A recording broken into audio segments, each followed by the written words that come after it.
Salut les amis, bienvenue dans ce deuxième épisode du podcast de DamienCinematicUniverse.com sur l'Infinity Saga du Marvel Cinematic Universe.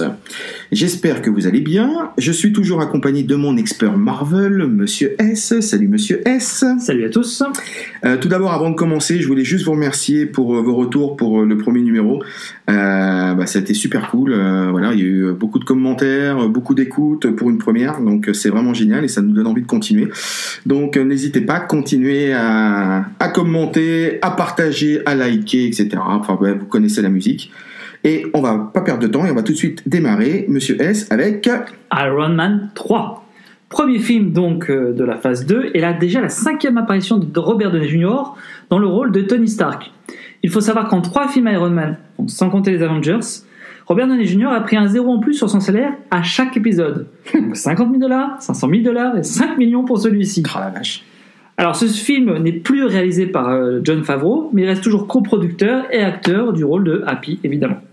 Donc c'est Shane Black en fait, qui réalise et écrit le scénario, et il retrouve Downey Jr., avec qui il avait fait Kiss Kiss Bang Bang. Alors en fait, ce qu'il faut savoir, c'est que Shane Black, c'est pas sa première avec Iron Man, c'est que depuis le début, il n'a jamais été il n'était pas crédité sur les 2 premiers, mais il était conseiller secret de Jon Favreau.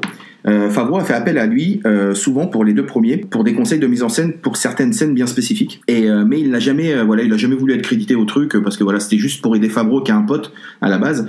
Et c'est en se consultant avec Robert Downey Jr. qu'ils ont eu l'idée de faire appel à lui directement pour la réalisation du 3. Il faut savoir que Blake, dans sa vision du film, il voulait quelque chose d'un peu plus ancré dans la réalité et avec des méchants, on va dire, totalement humains.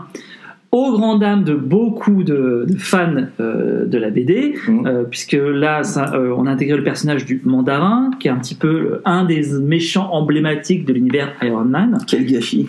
Alors voilà, ça a été un petit peu le gros point de déception de beaucoup de fans. Voilà, cette interprétation du personnage du Mandarin.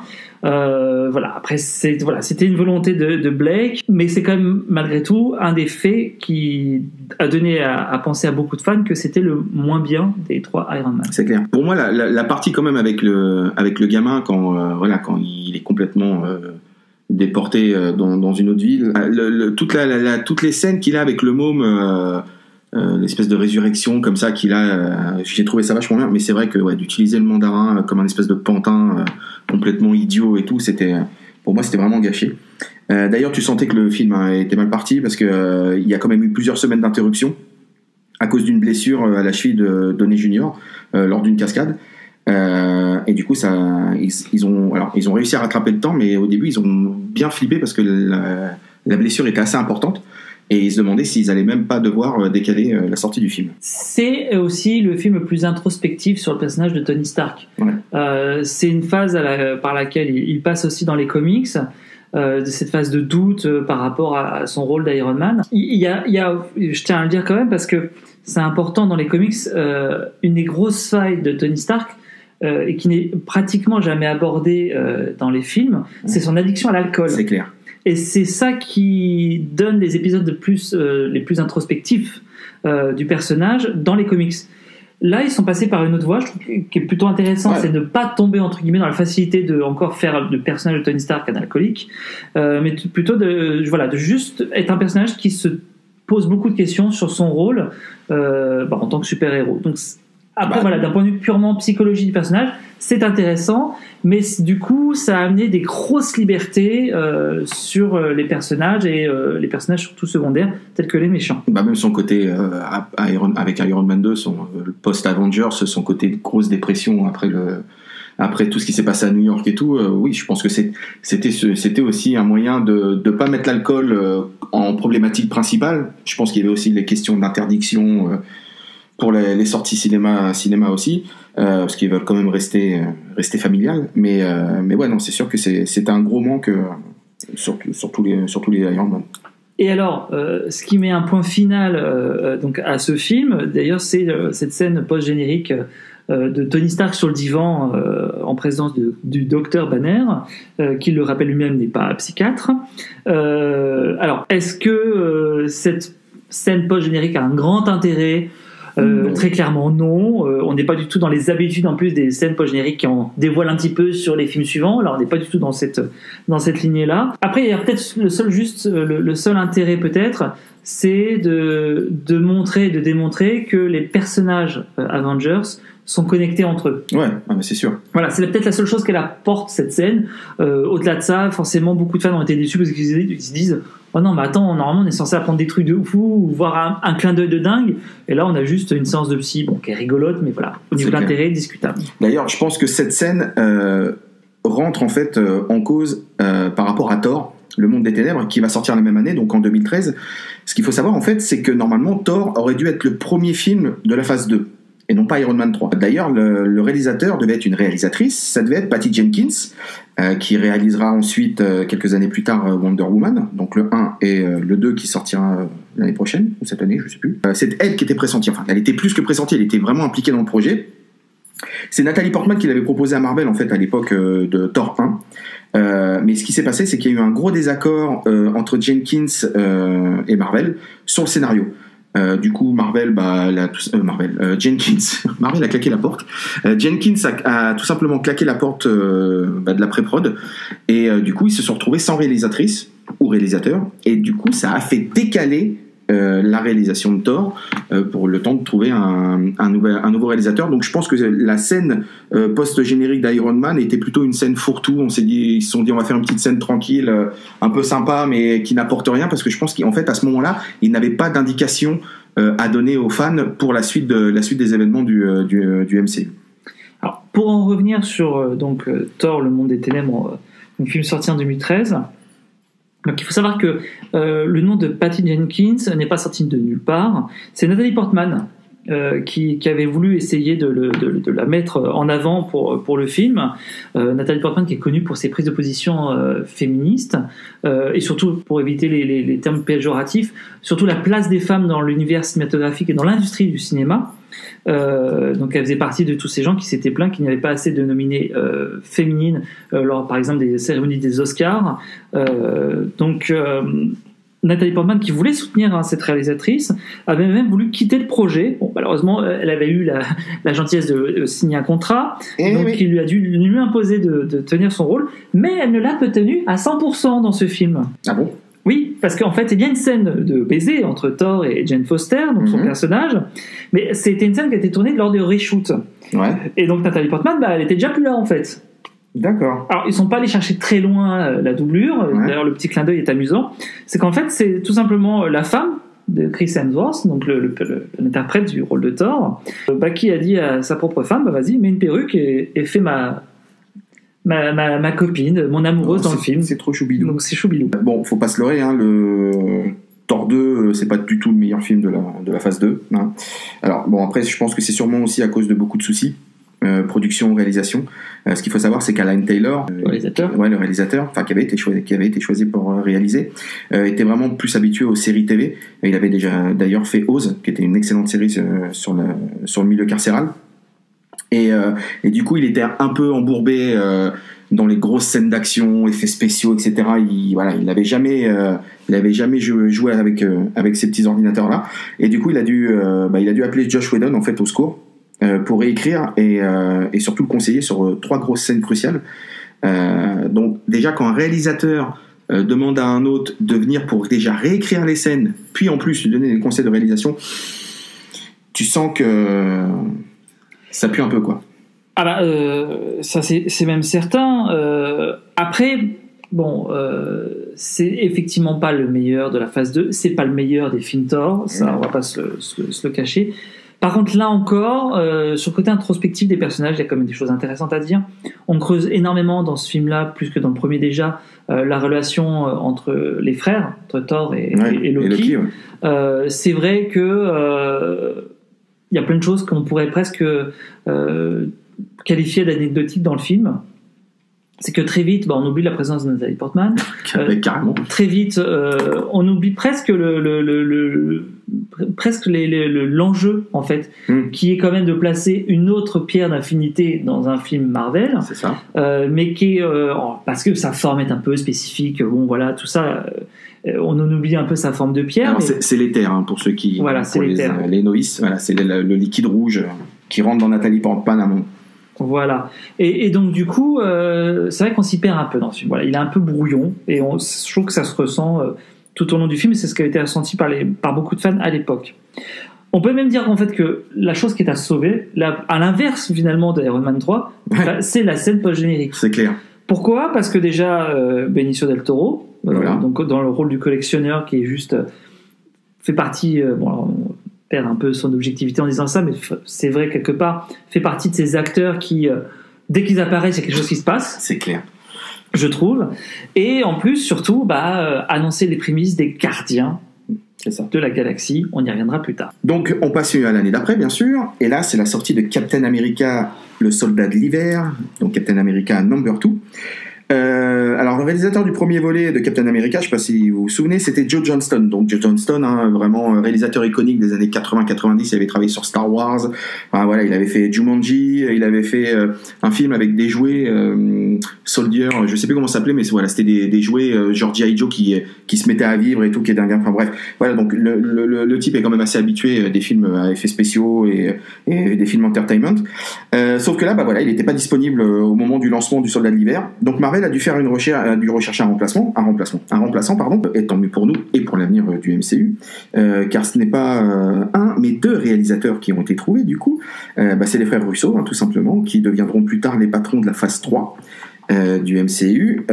Donc bon, même si tu as fait du bon boulot, Johnston, nous te remercions de ne pas être revenu.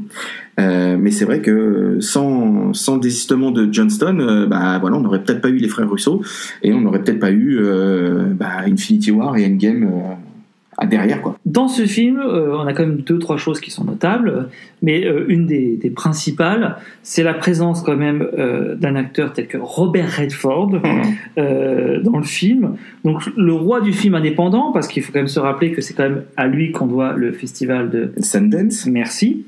Donc il vient jouer dans un film Marvel. En fait, tout simplement parce que gamin, il était fan de l'univers comics, mais également, et surtout du Captain Marvel. Alors, Captain Marvel, première version, celle donc le personnage était masculin. Mais quand il était gamin, donc en gros, Robert Redford, un acteur comme lui, a un rêve de gamin, c'est de faire partie de l'univers Marvel.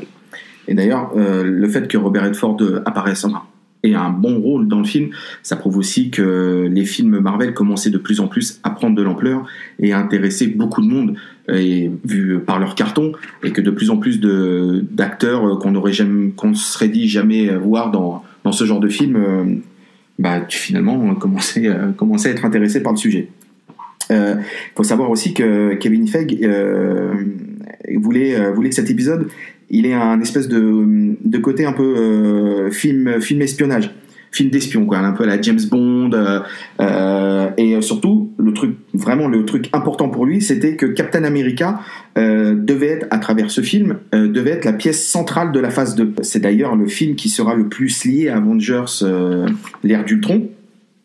Parce qu'en fait, il s'est aperçu que dans la première phase, même si Captain America avait bien marché et que voilà, il avait bien été mis en avant par son film, dans la partie Avengers, c'est Robert Downey Jr. aussi, le mec est tellement incroyable en tant qu'acteur, que Kevin Feige avait trouvé que Iron Man avait pris plus de poids sur les Avengers, et lui voulait rétablir le côté patron de Captain America, patron des Avengers, quoi. Dans ce film, on remarquera aussi l'introduction des personnages du Faucon, yes, et des jumeaux Maximoff, donc Sorcière Rouge et Vif Argent. Dans la scène post-générique, construit bien un pont, un lien vers Avengers 2. D'ailleurs, ce qu'il faut savoir, c'est que Vif Argent, qui apparaît aussi dans la franchise X-Men, ce qu'il faut savoir, c'est qu'à l'époque, la 20th Century Fox n'appartenait pas encore à Disney. Donc, du coup, il y a eu un problème de nom.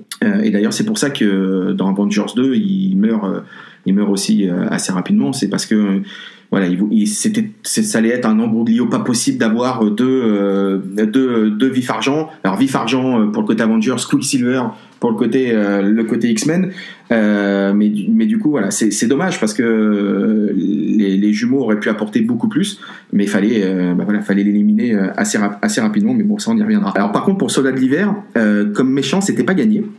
parce qu'en fait, là, donc, le soldat de l'hiver, donc c'est Bucky, mais à la base, ça devait pas être lui le méchant, ça devait être MODOK. Alors MODOK, pour ceux qui connaissent pas, c'est un espèce de monstre un peu particulier qui a pas du tout, enfin je sais pas, on dirait un cube, enfin c'est un cube, hein. J'ai dit un cube, hein, pas un cul, hein. Un cube. Enfin ouais, il est un peu particulier. Alors pour les non initiés, MODOK c'est Mental Organism Designed Only for Killing, donc ça voilà. Ça représente bien le type. Mais finalement, bon, le retour de Bucky s'est vu comme une évidence en fait, en vue de la suite du MCU. En même temps, enfin voilà, c'est ça, c'est que je me demande vraiment, mais vraiment, comment ils auraient pu donner un côté réel à MODOK sans qu'il soit ridicule, parce que, enfin, faut pas dire dans les comics, il a vraiment une sale gueule. Enfin, puis je sais pas, moi j'ai toujours trouvé ridicule comme méchant, donc. Avec sa grosse tête. Ouais, avec ses petits bras, ouais, on dirait un espèce de mélange de les Raptors là, et enfin je sais pas, c'était très bizarre. Alors donc pour le style de la réalisation, les Russo avaient voulu un style caméra à l'épaule pour plus de réalisme. Ils se sont inspirés des films de Jason Bourne pour donner ce côté film d'espionnage voulu par Feige. Alors ça, c'est quand même énorme que Jason Bourne, enfin que l'inspiration principale d'un film Marvel soit quand même une des plus grosses franchises d'espionnage depuis James Bond. Ça prouve aussi que Marvel voulait commencer vraiment à jouer dans la cour des grands, hein. Faut pas se voiler la face. D'ailleurs, une scène qu'on aurait pu retrouver dans un Jason Bourne, c'est la scène de l'ascenseur avec Captain America.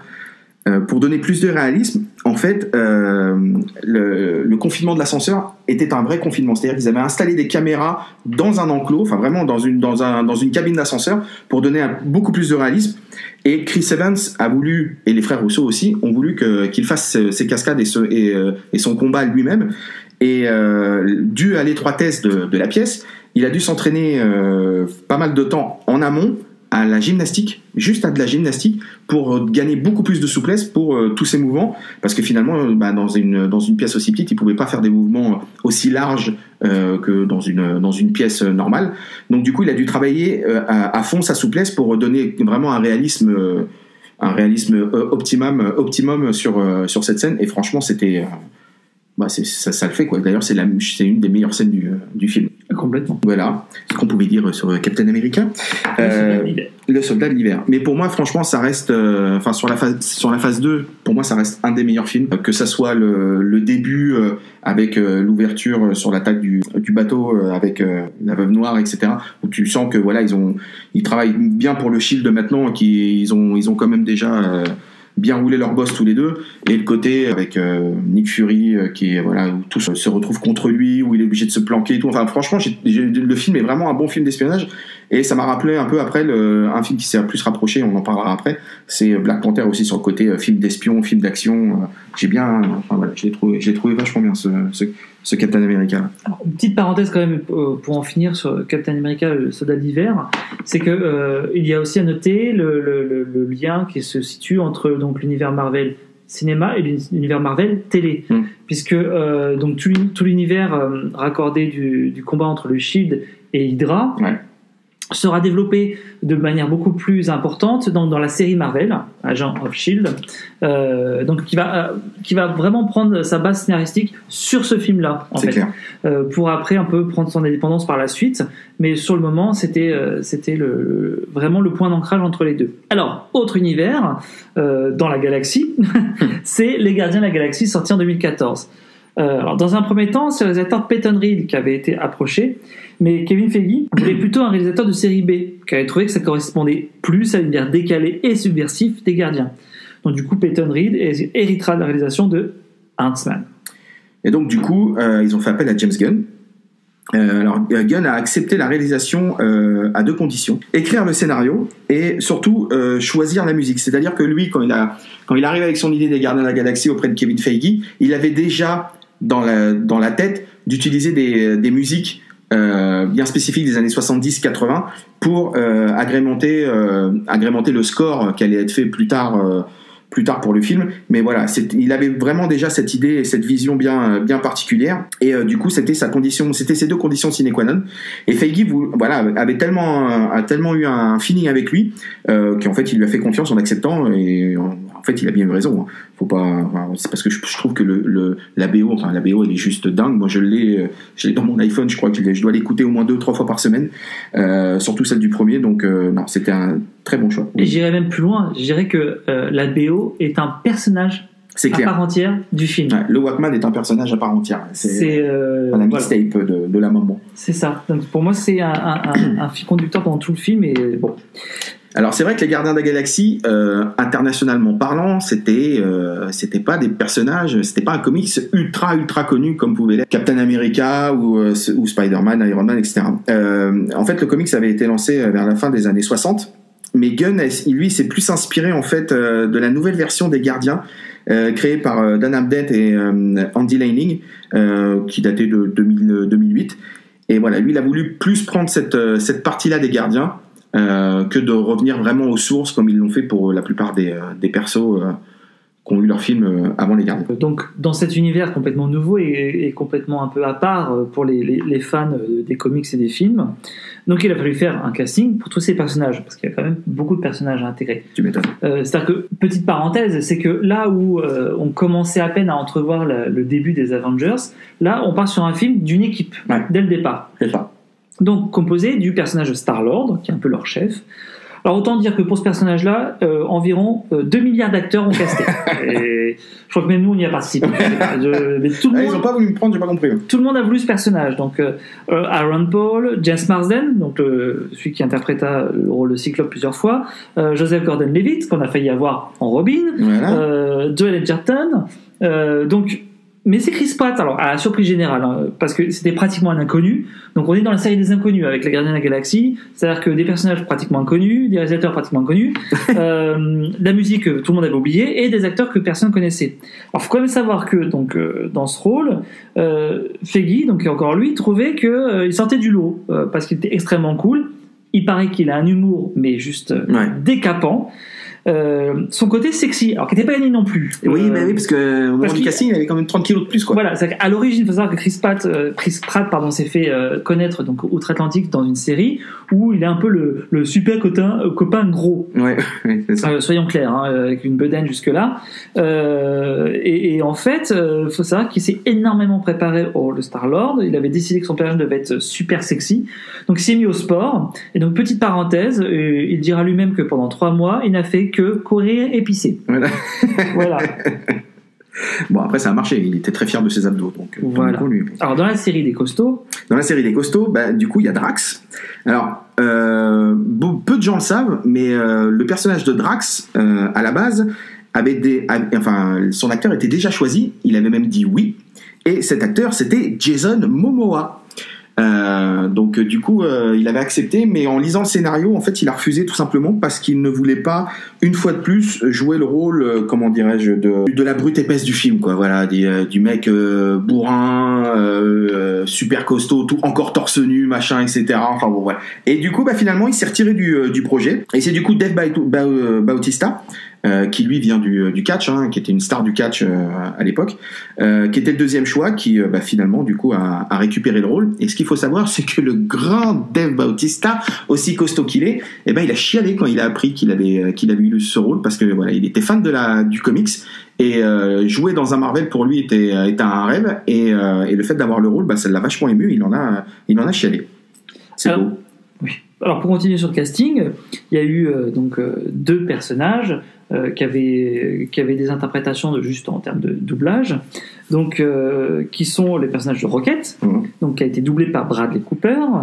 Alors il faut savoir que Jim Carrey, encore lui, hein, on le voit souvent, avait été également envisagé, ainsi qu'Adam Sandler. Mais Cooper s'est inspiré de Joe Pesci dans Les Affranchis. Mais l'idée, elle est trop bonne, quoi. Ah, impressionnant. Et franchement, pour son interprétation de Rocket. Et c'est vrai qu'encore une fois, c'est un personnage 100% virtuel, mais qui est tellement bien doublé. C'est clair. Que du coup, Rocket, il se par contre indissociable. Hein, non, mais c'est ça. Un peu comme notre ami Vin Diesel avec le personnage de Groot. C'est clair. Alors, petite parenthèse, alors ça c'est une anecdote, bon, je pense que tout le monde l'a entendu au moins une fois, mais on va la redire quand même, c'est que il avait un peu de temps libre entre deux Fast and Furious, donc en fait il s'est quand même amusé à interpréter le rôle de Groot dans toutes les langues du monde. Voilà. Donc il a enregistré I am Groot, Yo soy Groot, J'ai been Groot, voilà. Et ce qu'il faut savoir, c'est que la seule langue où il fait une faute de langue, c'est en français, dans le Je s'appelle Groot. Pourquoi ils ont choisi ça, on ne saura jamais, je pense. Mais bon, voilà, c'est comme ça. Quand tu penses que t'as Bradley Cooper qui parle parfaitement le français, c'est clair, qui a fait les doublages à côté de lui. C'est ça, ouais, c'est un truc de fou. Et juste pour finir avec Jim Carrey, faut savoir que Jim Carrey et Joseph Gordon-Levitt chez Marvel, c'est un peu comme la sous-préfète dans La Cité de la Peur, le film des nuls. Alors que voilà, ils reviennent tout le temps. C'est-à-dire que ces deux acteurs que Marvel, je pense, Marvel les veut depuis longtemps. Ils ont souvent été sollicités. Ça s'est jamais fait pour l'instant. Peut-être que après le grand succès que fera Sonic et l'interprétation de Jim Carrey dans le Dr Robotnik, peut-être que là ça lui ouvrira encore plus de portes chez Marvel. Pour ceux qui ont vu la bande-annonce du futur Sonic. Bref, voilà, la parenthèse est fermée. Mais voilà, enfin, en tout cas ces deux acteurs-là, vous allez voir, ils vont revenir encore après dans des futurs films. Mais c'est comme ça, c'est la Marvel addiction. J'y suis pour rien. Voilà. Bref, on avance. Niveau transformation physique. Alors, ce qu'il faut savoir, c'est que les acteurs et figurants du film, ils ont bien été servis là-dessus. Rien que Bautista, il devait rester 4 heures debout en fait pour le maquillage de Drax. Donc, parce qu'en fait, ce n'était pas une combinaison, c'était vraiment du collé sur son corps.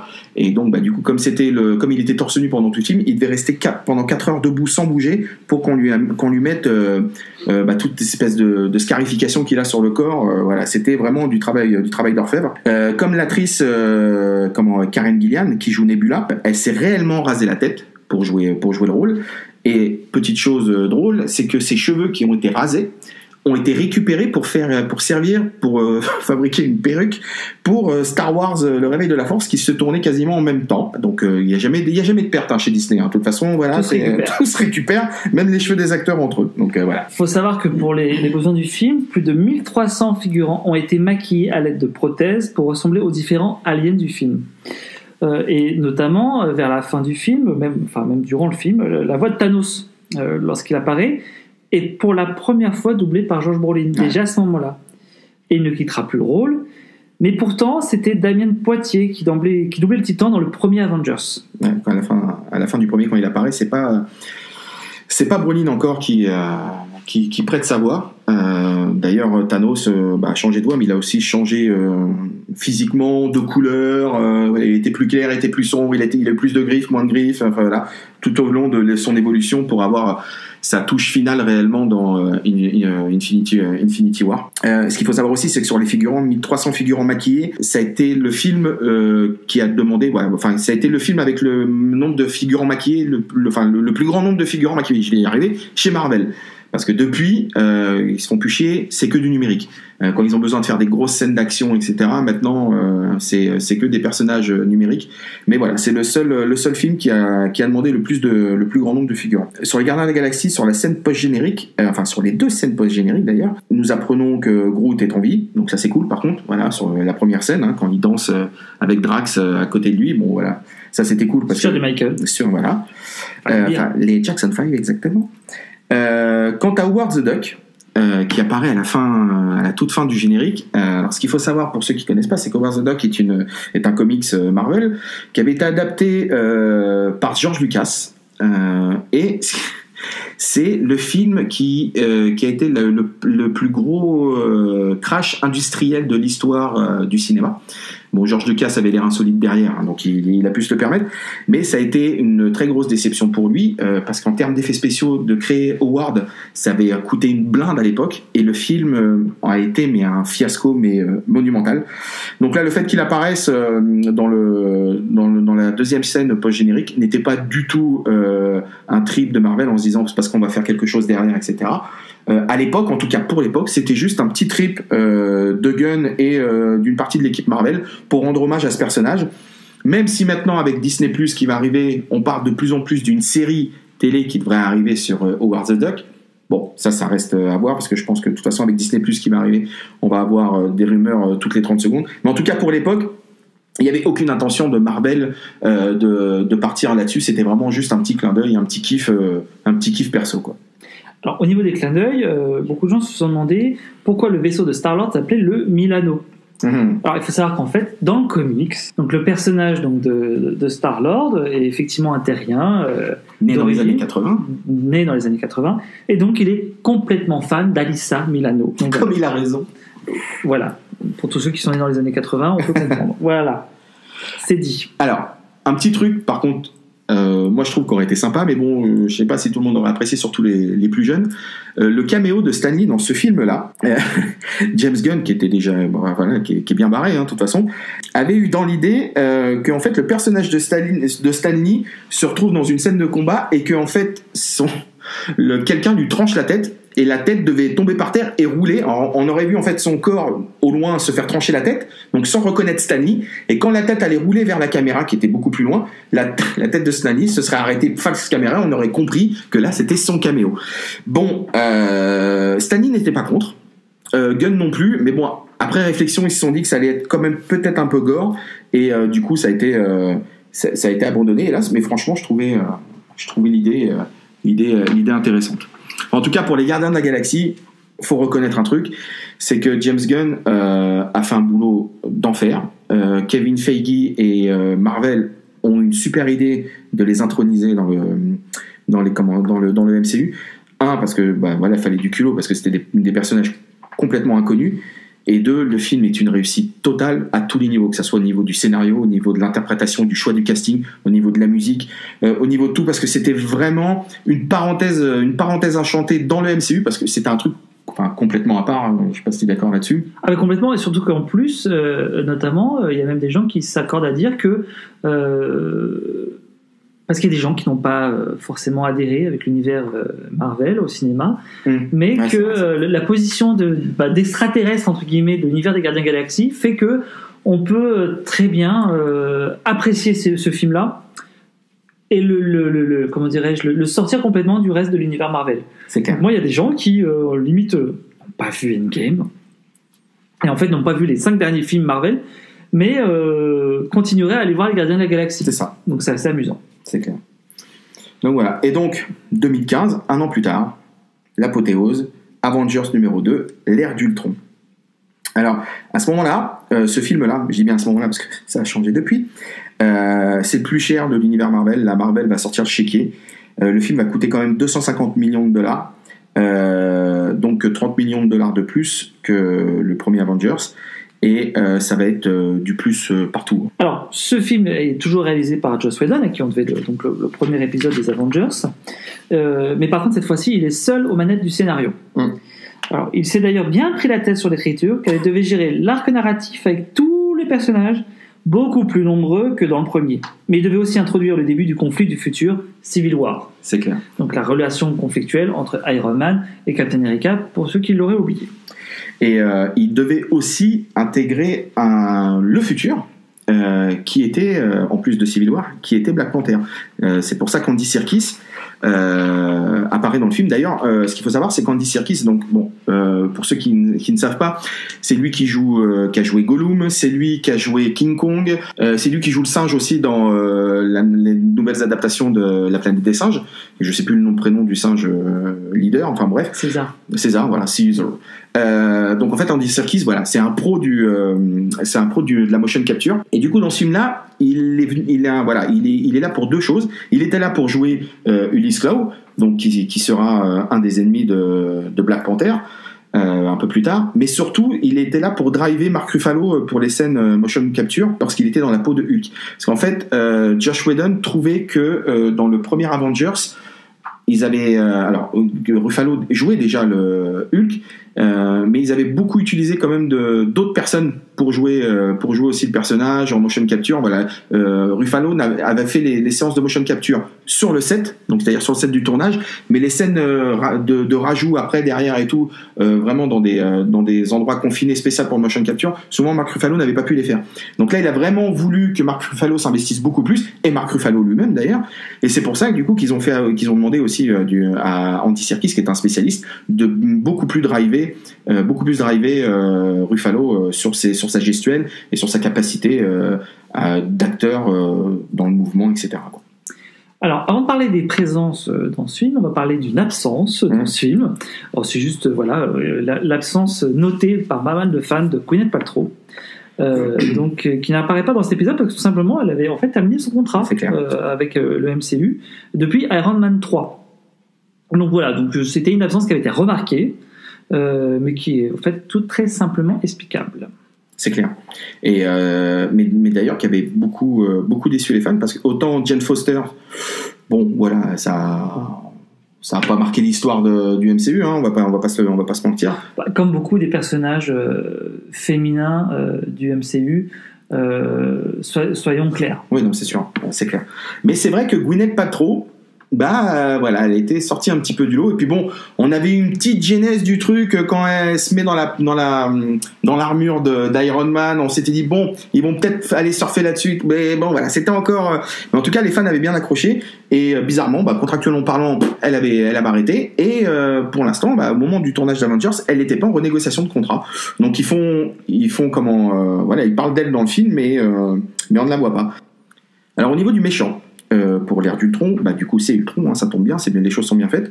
Alors Ultron, le robot, était doublé par James Spader. Alors James Spader, pour ceux qui connaissent pas, c'est l'acteur principal de la série Blacklist, qui est diffusée sur TF1, je crois, en France, et qui fait un carton aux États-Unis. Et il avait joué aussi le rôle du scientifique dans le film Stargate. Et donc du coup, c'est lui qui prête sa voix à Ultron. Et James Spader a été le seul acteur à qui on a proposé le rôle, parce qu'en fait la voix Feige avait flashé sur sa voix.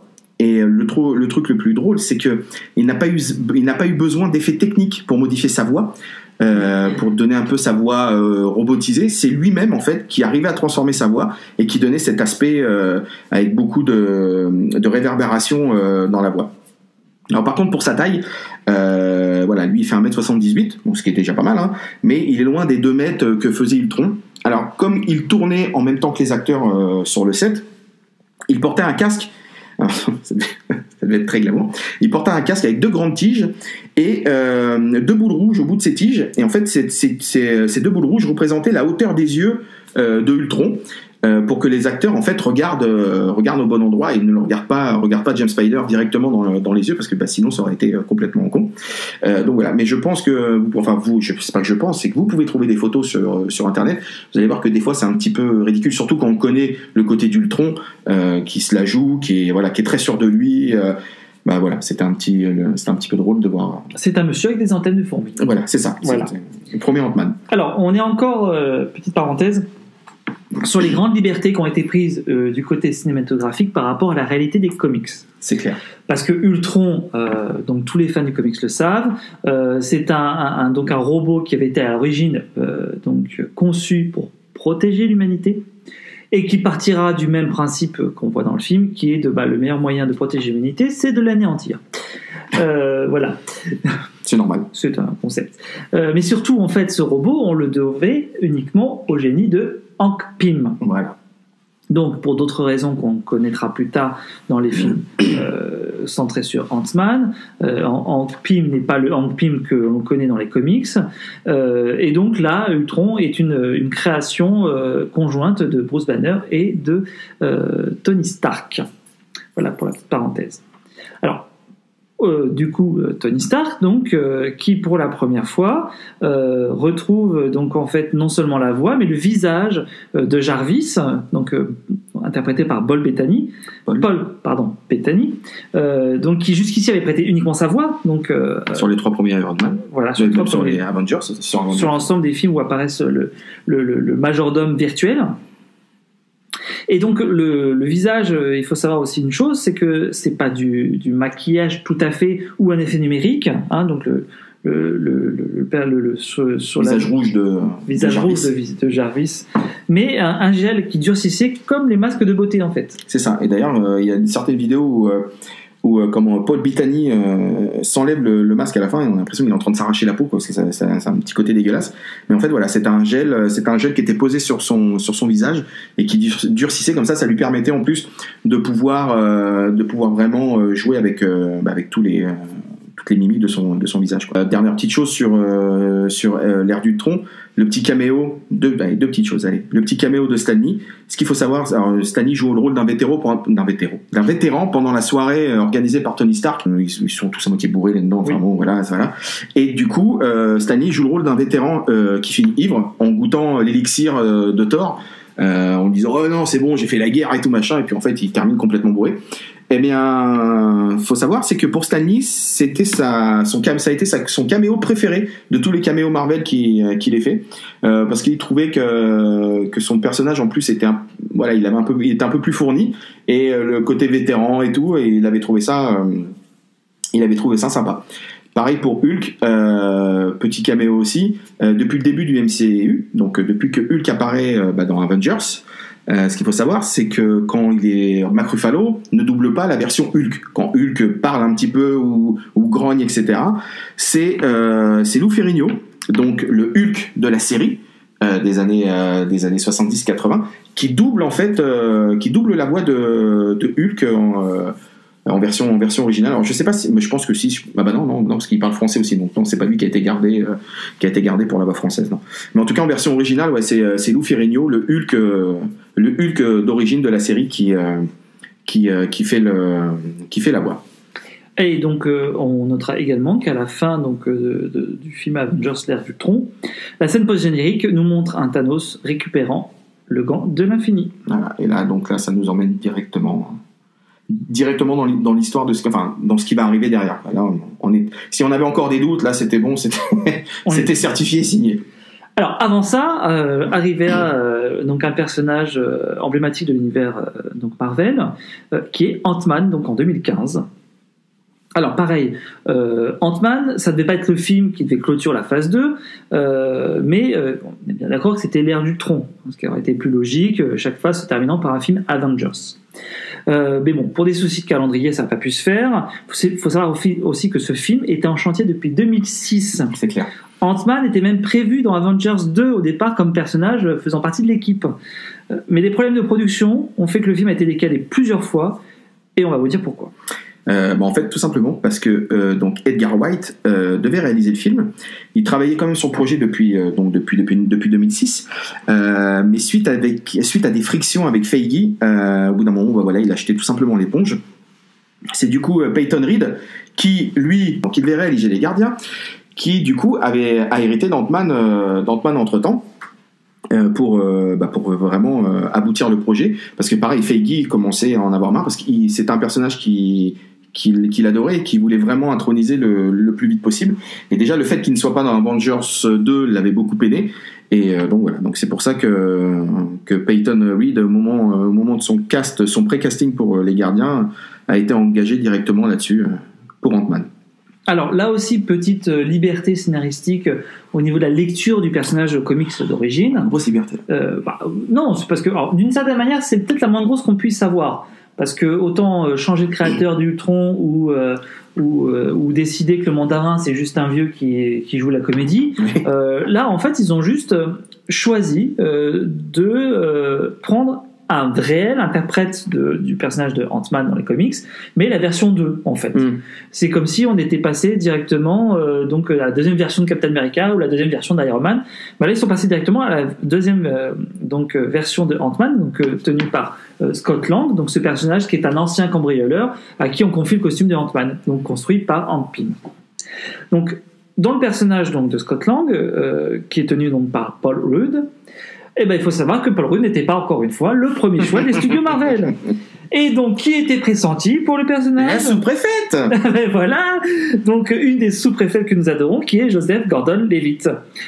Donc, il faut savoir que, décidément, Joseph Gordon-Levitt, il aura tout essayé pour entrer dans Marvel. Lui et Jim Carrey, c'était vraiment les deux... On croise les doigts. De les voir un jour, on croise les doigts. Il reste encore plein de personnages à interpréter. Voilà, c'est clair.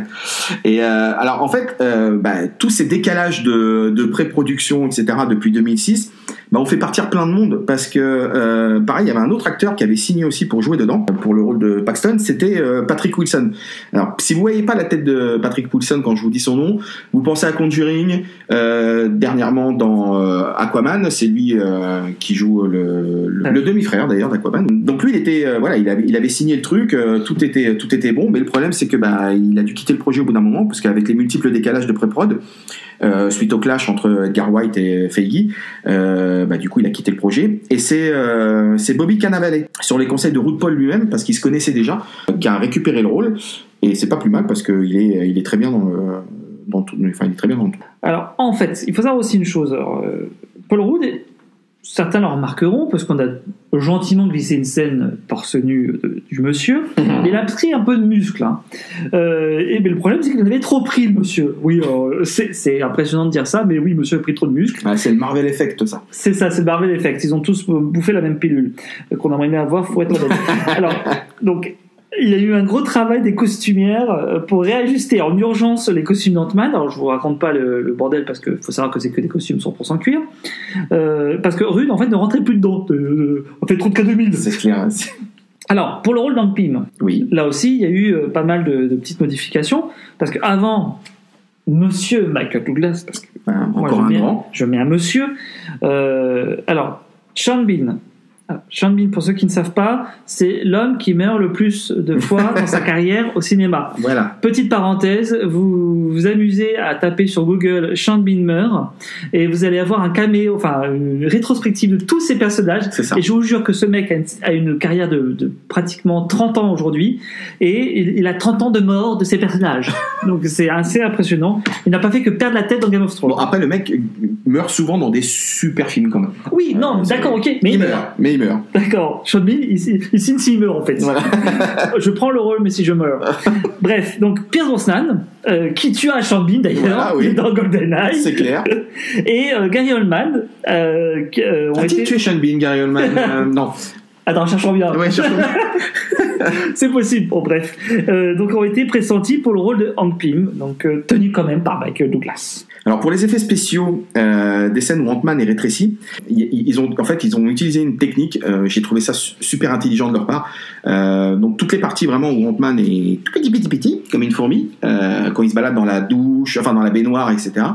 Ils auraient pu très bien réaliser tout en numérique ou mettre comment Paul Rudd sur fond vert et réaliser des décors en numérique. Non, ils ont fait complètement l'inverse, c'est-à-dire qu'ils ont inventé ILM en tout cas, inventé un système de caméra qui permettait de filmer tous les décors en réel et en taille réelle. Et Paul Rudd a été filmé lui à part sur fond vert, donc avec des cubes et tout pour redonner la dimension. Et en fait, ils ont associé les deux. Donc c'est pour ça que le réalisme est vachement bien. C'est qu'en fait, Paul Rudd se balade réellement dans de vrais décors, quoi. Alors bon, ils ont pas poussé le truc à construire une baignoire géante et tout, parce que là, niveau pognon, il y en aurait eu pour cher, parce que bon, Ant-Man est souvent petit quand même. Mais en tout cas, lier ces deux techniques, ça a donné un rendu mais super crédible, quoi, super réel, quoi. Si je peux juste me permettre une petite parenthèse, monsieur S. Sur le film d'Ant-Man, parce que je tiens à ce que ce soit dit, c'est pour moi un des films les plus drôles du MCU. Voilà. Les Gardiens de la Galaxie sont pas loin derrière, vraiment, mais parce que, enfin, c'est écrit d'une manière tellement, c'est très bien écrit au niveau comique. Ouais. Voilà. Et surtout les scènes du personnage du meilleur ami donc de Scott Lang quand il raconte les histoires, c'est des idées de génie scénaristique qui font que ce film pour moi est limite avant tout un film comique avant d'être un film de super-héros. Comme tout à l'heure on parlait de Soldat de l'hiver qui était un film d'espionnage avant d'être un film de super-héros. Bah là pour moi limite on est sur une comédie. Voilà. Après en même temps avec Paul Rudd dans le personnage principal tu pouvais pas avoir mieux, quoi, parce que bon faut savoir c'est que Paul Rudd n'a pas fait que le petit ami de Phoebe dans Friends. Il a fait aussi pas mal. Il a fait énormément de comédies aux États-Unis. C'est un peu le Adam Sandler bis aux States. Avant de devenir Ant-Man, il avait beaucoup de comédies. Alors qu'on peut-être pas toutes ne sont pas arrivées en France. Mais voilà, c'était vraiment un vrai acteur de films comiques. Donc c'est vrai que l'association était super bonne, quoi. Et alors. on tient quand même à dire aussi qu'à la toute fin du film, donc dans la scène post-générique, on introduit le personnage de la guêpe, tenu par l'excellente Evangeline Lilly, qui s'était faite trop rare, personnellement, je trouve, c'est clair, depuis l'arrêt de la série Lost. Voilà. Je suis d'accord. Parenthèse terminée. Non, puis voilà, le fait d'introniser la guêpe, c'est...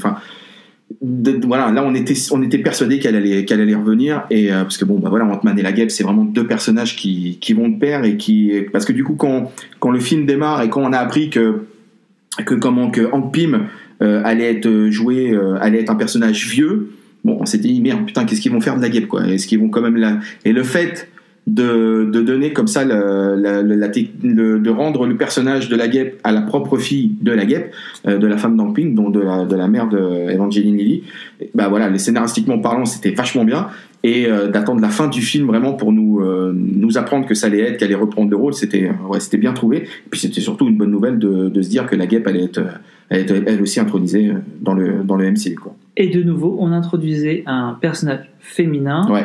Badass, c'est clair, et que finalement qui devient complètement indissociable du personnage masculin. On verra dans Ant-Man 2 que en fait c'est pas Paul Rudd n'est plus le seul personnage principal, ils sont vraiment tous les deux à égale distance.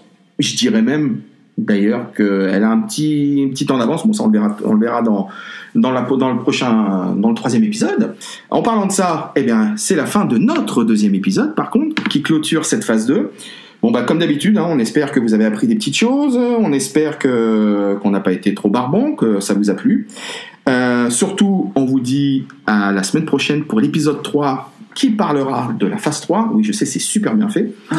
C'est vachement logique. Mais j'ai travaillé beaucoup quand même. J'ai fait beaucoup d'études avant de faire ce podcast. Phase 3 quand même, qui va nous amener du lourd, du très très lourd. Voilà. Donc d'ici là, on vous souhaite une bonne semaine.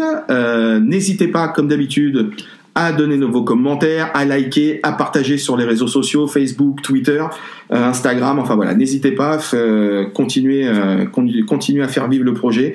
On vous remercie encore tous, on vous fait des gros bisous, je remercie encore Monsieur S. Merci. On vous dit à la semaine prochaine, salut. Bye.